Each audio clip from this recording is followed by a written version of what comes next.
Sir, thank you, Majority Floor Leader, the Honorable De Venecia. I apologize, I did not think you saw me from behind. But if I may be allowed to interpolate the Honorable ATIENZA for this privileged speech, Mr. Speaker, I thank you for that. First and foremost, Mr. Speaker, I'm happy that the former Secretary of the Department and Natural Resources stood up and clarified a very important issue, a very important point amidst the typhoon that we have just experienced. Yung pong dumaan na bagyo, at narinig naman po natin yung maraming mga pananalita kanina, marami po ang nagsasalita tungkol sa anong bang naging sanhi ng problema. The cause or the causes of why we have flooding, we have suffering of our people, damage to property. Many people were affected by the typhoon that just passed the country. At maganda po yung binanggit ng ating privileged speaker, the Honorable ATIENZA, dahil unahin ko po, para lang klaro yung mga issue, Honorable ATIENZA, doon po ba sa region ng Region 2, which includes Isabela, Cagayan, and some other provinces, pero doon na lang po muna, pupunta ako sa Isabela, Cagayan, meron pa po ba doong mining activity o meron po bang mining contractor as of the moment in that area? Hindi po pagkaalam, ang malaking mining company dyan ay yung Oceana Gold. Pero yan po yung nagsara na. Lagay ko wala ng operations ngayon. Akin po namang simpleng pag-aaral at pagsusuri. Ang nangyari sa Cagayan, Isabela, and many of the provinces in the north, and even in Bicol, for that matter, around Laguna de Bay, dahilan ng pagtaas ng tubig ay yung pagkakalbo ng mga bundok. The bigger problem, Mr. Speaker, is the logging that has happened, and I'm happy to note that no less than the former governor of Isabela has been charged in court. I'm talking about Governor Padaka. Akala natin ay environment protector, ay yung pala'y involved. That she is being made to answer in court. Kalbong-kalbo na po ang mga bundok dyan. Kaya yung tubig na nagmumula po sa kalikasan, sa kamay ng Panginoon Diyos, ay dumadaloy sa ilog at namamaga po yung ilog at nagkakaroon po ng abnormal increase in flood waters. And this is aggravated by the opening up of the dams in the area. Kawawa po naman ng mga taong nabibigla ng pagbubukas ng mga dam na yan. Hindi po maiwasan ang maraming masawi dahil po sa abnormal na buhos ng tubig. According to the estimates of those who are knowledgeable, pag binuksan po yung mga dam, ang bumubuhos sa tubig dyan, lumalabas, ay equivalent to about 20 Olympic swimming pools. 20 per second. Sipin nyo, pag may rumaragas ang tubig na ganun ang volume. 20 Olympic pools per second. Tingnan ko kung makakapag-swimming pa tayo o makakailag tayo. Yan po mga dahilan, Mr. Speaker. At kung meron bang mga mining dyan, marami dyan, small mining activities. Yun ang aking tinukoy, tinumbok, sapagkat yun po ang talagang problema. Thank you, Mr. Speaker. Tama po ang kagalang-galang na ATIENZA na dyan po sa lugar ng Isabela, Cagayan ay walang kasalukuyang mining operations. Kung meron po, yung pong Oceana Gold ay nasa Nueva Vizcaya. At yan po'y malayo dun sa lugar na sinasabi nating nagkaroon ng masamang epekto ng pagdaan ng bagyo, pagtaas ng tubig. Diyan po sa lugar na yan, at ito naman po alam din ng kagalang-galang ATIENZA, meron po dyan mga mining ng magnetite sand. At yan po magnetite sand na yan po'y nasa shoreline ng Cagayan. At noong pong araw, pinag-uusapan nila na kung pwedeng magkaroon ng dredging doon po sa Cagayan River. Which goes back to my point. Noong pong araw, may nag-a-apply, ide-dredge nila ang Cagayan River na dahil lang nga po nagkakaroon ng overflow, dahil mataas na po siltation, yan po'y hindi natuloy at nagkaroon ng maraming komplikasyon. But if only they will allow the private sector, of course, with guidelines, of course, within the parameters of the Environmental Compliance Certificate, magkakaroon po ng libreng dredging. Pero nangyari ho, hindi pinayagan, nagkaproblema, hanggang ngayon patuloy. At yan po'y batay sa mga sentipiko at teknikal na pag-aaral sa lugar ng Isabela, Cagayan. That is why I agree with the Honorable Atienza pag sinabi niya pong parang namang yung mga ginagawang paggusga, walang batayan. These are just blanket statements to blame mining, for that matter, in order to point to a culprit that has caused the problem in the flooding of Cagayan. And yet, if they only allow dredging, that would have been a solution to a billion-peso problem. A private sector company or companies can take over and clear the Cagayan River in order to do away with the siltation that they are presently experiencing, Honorable Atienza, Mr. Speaker. Now, Mr. Speaker, the second point, bago ako pumunta doon sa logging, ang isa nilang binanggit na lugar ay yung pong lugar ng Bicol. Na sinabi nila marami daw pong nagkakwari at yun daw po ang naging sani. Again, wala ho akong nakitang malinaw na batayan dito. Kasi nakita ko po yung mga bato. At dahil na rin po ako naman din ay napunta sa DNR, napag-aralan natin yung mga sitwasyon na ganyan, yung pong mga nahulog ay mga bato na gumulong galing sa bundok. And these were not stones or aggregates na minina. Because ibang-iba po ang karakter ng minina kesa doon sa bato na binuo, Mr. Speaker and Honorable Atienza.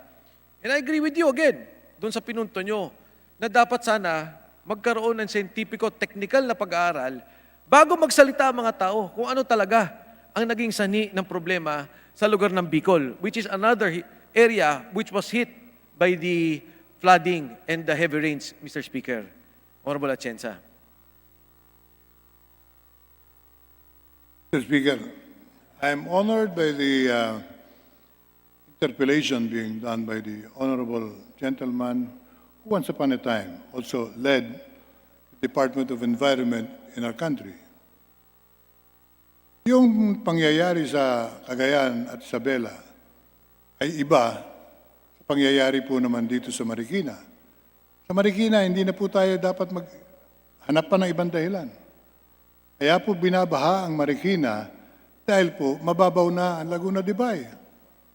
Alam ba niyo ang Laguna de Bay sa maraming bahagi hanggang tuhod na lang ang tubig? Eh yan ang natural basin ng rainwaters coming from Rizal, Sierra Madre, Laguna Hills, at marami pang bahagi na dyan pumupunta ang tubig ulan at hindi po lumalabas ng bayan, hindi lumalabas ng baha sa Metro Manila. But because the Laguna de Bay is heavily silted and practically shallow, very shallow in many areas, the rainwaters that flow during typhoons, di po makayanan ng lawang yan na makontain ang tubig. Kaya lumalabas po ilog ng Marikina, umaapaw at nilulubog ang buong lungsod ng Marikina. Again, kung yan po naman ay sinusuri lang ng mga kinauukulan, hindi po mahirap hanapin ang problema. Ang solusyon, andun na rin. But the problem is, Honorable Defensor, the problem is those who are leading the environment protection today don't seem to be interested in promoting the welfare of the environment, but rather to beautify certain portions of Ross Boulevard. Anin po natin yung white sand, Dolomite Beach, kung yung tubig naman ay imbornal ang pinanggagalingan. Nabalutot pa nila ang utos ng Korte Suprema at sabi nila, utos daw po ng Korte Suprema yun. Hindi po totoo yun. utos po ng Korte Suprema, linisin ang tubig ng Manila Bay para maging kapaki-pakinabang sa atin lahat. I can imagine if Manila Bay is swimmable once again, with clear water, and we can dive and snorkel and enjoy the bounty of a clean Manila Bay water, all of us will gain and benefit from that.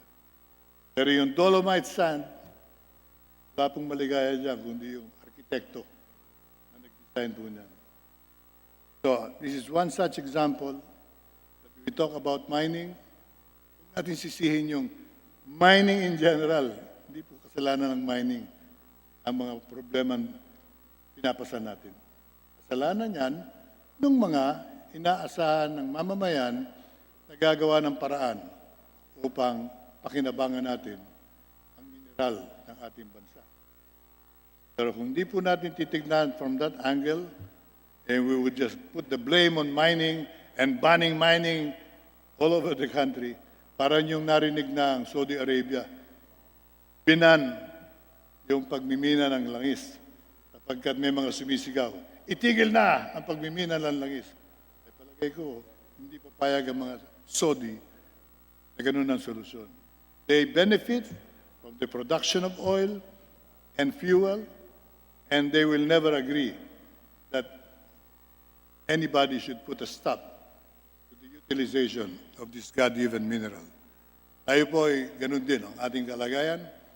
We should not agree with the notion that the solution is stopping the industries that are now just about to start once again. Hirap eh. Minsan, di natin naintindihan yung problema ng gaano, ay meron na tayong opinion. But since we are all members of Congress with equal rights and equal responsibilities, anybody who speaks here delivers his own impression or her impression is equal to the next one, to any one of us.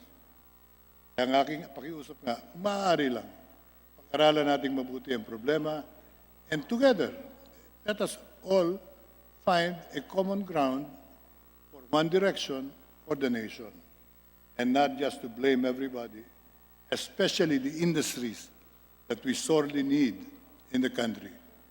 The Philippines will never progress unless we utilize these God-given minerals abounding all over the islands. Thank you for that, Mr. Speaker. Again, I agree with the Honorable Atienza with the point he raised as regards that there are certain areas that are natural catch basin of water. Kaya nga po, Mr. Speaker, natayo yung LLDA, Laguna Lake Development Authority, and precisely, humihingi po ng environmental clearance sa kadahilanan na flood hazard ang maraming parte ng Metro Manila. With or without, no? With or without the industries mentioned, pagka po talagang masama na ang ulan, masyadong maraming tubig, ay nababa ito. But again, I agree with the Honorable Atienza na yung tubig kailangan lilisin. Eh talaga naman pong problema yan. And in fact, the Honorable Atienza himself, during the stint at DNR, was the one who filed for the implementation of the Clean Water Act. At yan po'y kasama dun sa mga hiniring doon natin nung nakaraan na yung implementation ng Supreme Court decision for them to immediately implement the law. But I just like to point out na ang punta ng Honorable Atienza, talaga may natural catch basin. Which brings me to my second point. So napag-usapan po yung mining. Ang panawagan ko lang po sa mga nagsasalita o yung mga lumalabas na nagsasabing ito ang problema, tingnan po natin, patunayan natin. Because there is a technical study to this. Sinasabi, Isabela Cagayan, wala pong minahan dyan. Hindi nag-ooperate ang mga mining dyan. Pagdating po ng Bicol, I agree. Meron po dyan mga quarry. But again, yung nahulog ba na mga bato ay yung ba'y alluvial rocks o yung ba'y talagang product of the quarry operations? And I would think, from what I have seen from the pictures, that these are rocks that naturally flow from the mountain going to the rivers. The second point I'd like to raise, on the case of the Marikina River, nabanggit po ng Honorable Atienza, talaga namang natural catch basin yan. Yung pong papasok ako sa usapin ng logging. Alam nyo, Mr. Speaker, sa ngayon we have a total log ban. Out of 15 million of supposedly forested area, 6 million na lang po ang may puno. reason I'm raising this is because yung pong best practices ng ibang bansa, like New Zealand for example, talaga pong ina-award, nagkakaroon ng ownership ng forest area. At sila po nagbabantay doon sa kanilang mga lugar at inaayos nila ang pagtanim at pag-harvest ng puno. Pagdating po dito sa atin, siguro noong mga panahon natin, Honorable ATIENZA, meron lang po natitirang 5 o 6 na INFMA o yung Integrated Forest Management Agreement. Alam nyo, nakita ko, Mr. Speaker, ang lugar ng Zamboanga under the Consuni, ang lugar ng mga Mr. Puyat, Pocholo Puyat in Surigao, ito po'y naprotektahan. And yet, the surrounding areas where you don't have a license from the government, yun ang nauubos ng mga tao. So is it now about time, Mr. Speaker, that we should look into the problem of logging and what is really the key solution to resolve the logging question? Kasi total log ban, nagkakaroon pa rin ng illegal logging and you cannot stop that. In fact, pagdating po dati ng uplands, in maybe 20 years ago, there are about 4 million people in the uplands. Now you may have about 6 to 8 million in the uplands. Pagising sa umaga, magluluto, magpuputol ng puno. Pagpunta mo ng kananghalian, magpuputol ng puno, magluluto ulit. Paggabi, kakain, magpuputol ng puno. So Mr. Speaker, is there a need to really study the situation na talagang ibigay na sa mga commercial operators, malalaki na hahawak at magbabantay at i-assure na magtatanim at babantayan ang mga lugar na ito lang hindi naman po maubos. Because as we are discussing now, mining as regards the total land area, it is not even 2%. Today, we do not have legal operations and licenses for logging, but we still have a problem with illegal logging. And I would like to have the thoughts of the Honorable ATIENZA on this, Mr. Speaker. Mr. Speaker, I'd like to take opportunity of further enlightening the issue. Logging is very difficult to prevent, illegal logging especially, because of the conditions of our selected, designated guardians of the forest of our land. I'm talking about the forest rangers. Hindi alam ng marami na ang forest rangers natin ang pinakamababang sweldo sa mga enforcer ng bansa. Ang pulis, maganda na ang kita. Ang militar, kumikita na ng maayos. Pero yung forest ranger na humaharap sa mga illegal loggers, yung forest ranger na isinusuong yung buhay niya tuwing siya lalabas para bantayan ang ating kagubatan, ang sweldo ay 13,000 up to this time. Kaya ako po humingi ng tulong sa inyo. Tulong-tulungan natin ang ating reforma sa struktura ng ating mga bantay kagubatan. Bigyan natin sila ng sweldong karapat-dapat. Para po naman, kung ano man ang mangyari, meron din silang proteksyon kanilang mga minamahal sa buhay. That will not solve the problem of illegal logging, but it will improve the enforcement arm of the country. Rather than sila po'y mawala na lang nang wala po namang kapakipakinabang sa kanilang mga mahal sa buhay, bigyan sila ng buhay na karapat-dapat habang sila'y naglilingkod ating bansa. So I'm appealing to all, take a look at the forest ranger. Sabi nga ng marami, dapat baguhin na ang pangalan ng forest ranger, tawagin na nating poorest ranger. Among all enforcers, they are the poorest. And admittedly, we need to change that equation. And again, I'd like to thank the gentleman for bothering to elaborate further on the issues we raised today. And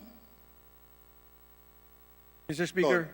He's knowledgeable on the issue, and he can help this 18th Congress draft better laws to protect our environment.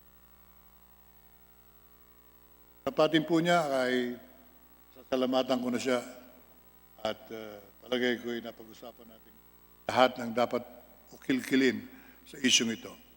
We do not want to blame anyone, but we want to be constructive about what the scientists already have made us known.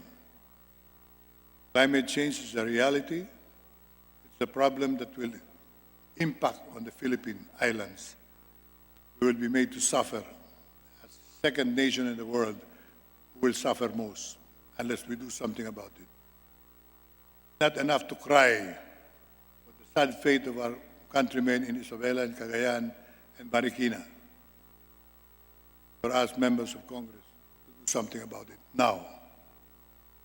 Mr. Speaker, I join the Honorable Atienza on his call to increase the salaries of our forest rangers and to increase the numbers of our forest rangers to further support and help us in this campaign to protect our forest.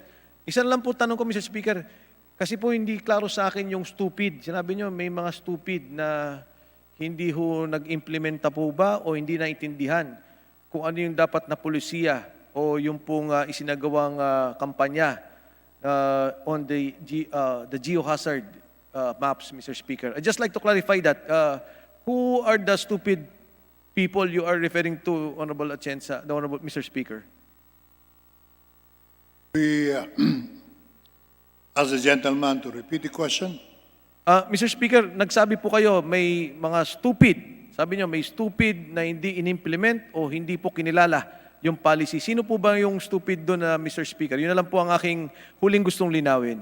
Sinasabi ko po ay, it is stupidity on the part of any government, any administration, who refuses to accept the challenge of doing something about saving the lives and properties of Filipinos. Yung Laguna de Bay, ay dapat po yan ay na-dredge na noong panahon pa ni Presidente Arroyo. 2 taon po pinag-aralan yan at sinuri ng iba't ibang kagawaran, pinag-usapan sa kabinete, inaprubahan unanimously. Yan po yung napakagandang technology sapagkat pinakamodernong technology yung gagamitin dyan. Hindi po yan yung ordinary dredging na dudukutin lang yung putik, lalagay sa pampang. Dating ng ulan, babalik po yung putik. Yan po yung technology na ginagamit ngayon ng mga makabagong bansa na nagseryoso sa kanilang paghanap ng solusyon sa baha. Na yung basura at putik sa ilalim ay nakokolekta sa teknolohiyang ito na kung tawagin na UPOC, UPOC, underground placement with overhead covering. Kapagkat yung basura, yung putik, yung burak ay inililibing sa gitna ng karagatan na hinuhukay itong Belgian company with the use of very modern heavy equipment. Yan po ginagamit ng US Naval Forces, yan ang ginagamit ng European government, at nakakuha tayo ng magandang kasunduan sa bansa ng Belgium. They gave us a very, very soft loan with 30% grant for the Philippines and 5-year grace period with the lowest interest rate. Mahirap pong makuha yan.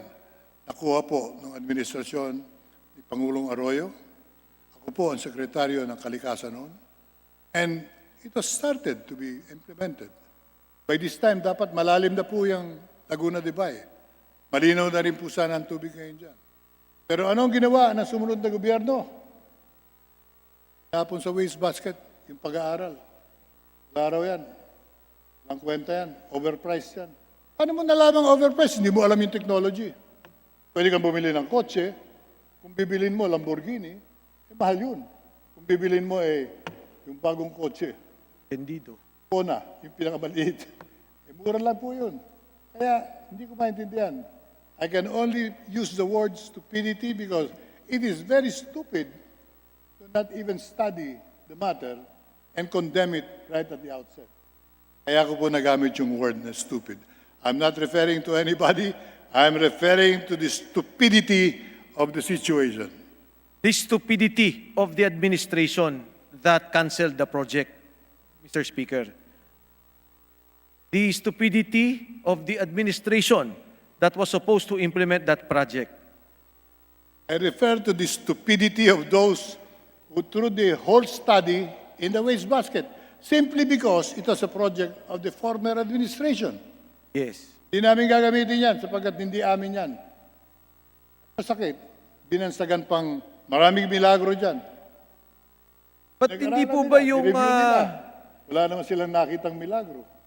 Pero hindi po naman kami binigyan ng commendation. Dapat meron man lamang commendation for President Arroyo for having worked on this contract.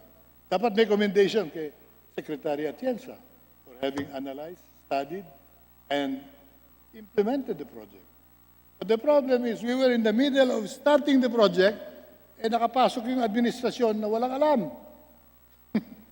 Anyway, I am running out of words when I'd like to describe that particular administration.